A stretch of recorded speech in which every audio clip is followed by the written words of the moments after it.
Abraham Lincoln decided to issue a pardon for Charles Cowlam in May of 1861.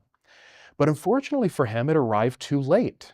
It arrived roughly a month after delegates in Virginia had voted to secede from the Union. And because Virginia had left the Union, the governor of Virginia refused to let Charles Cowlam out. He sent a letter to the president indicating that Virginia was no longer part of the United States and that Abraham Lincoln no longer had authority there. But the pardon raised an interesting constitutional question for Southern governors. And so I looked to see if there were other instances where Abraham Lincoln had pardoned inmates who had committed federal crimes in the South. And I found a couple of examples, and they raised some interesting constitutional conundrums. Because on the one hand, if the governor of Virginia recognized Lincoln's pardon, he would be recognizing Lincoln's authority. It would suggest that secession was illegitimate and that Lincoln was still president, even though the South had seceded.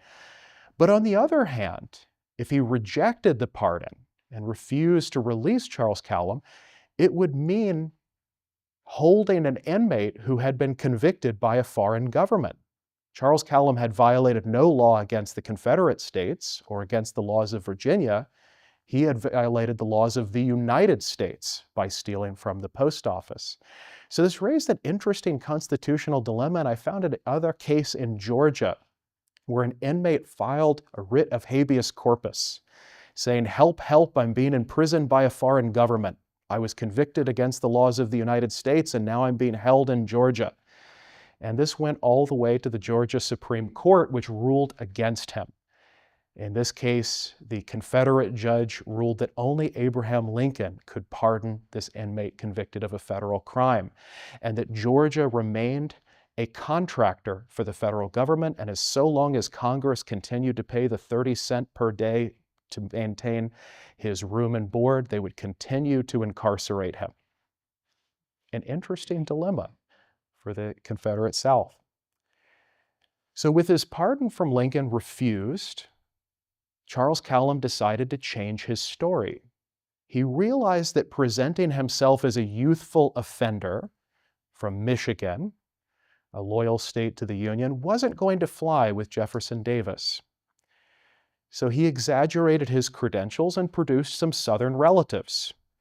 He submitted a letter supposedly from his maternal aunt that claimed that she already had 3 sons who had died or been wounded in the Confederate service.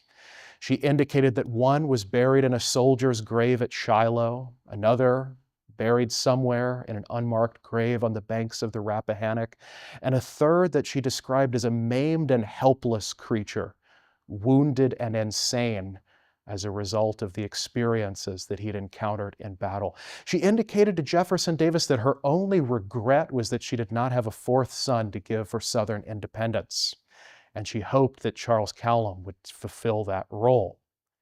So Jefferson Davis issued Charles Cowlam a pardon on September 1st, 1863, little more than 2 years after the refused pardon from Abraham Lincoln.